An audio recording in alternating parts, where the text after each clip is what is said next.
చిలకేమో పచ్చనిది, కోయిలేమో నల్లనిది, అయినా ఒక మనసేదో ఆ రెంటిని కలిపినది.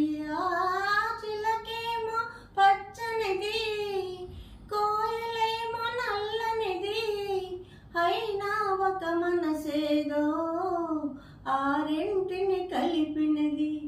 పొద్దున చిలకని చూడనదే, ముద్దు ముద్దుగా ముచ్చటలాడనిదే.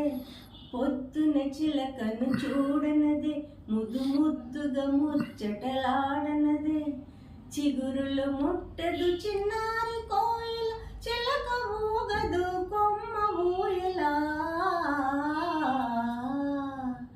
గున్న మామిడి కొమ్మ మీద గూళ్ళు రెండున్నాయి, ఒక గుటిలోన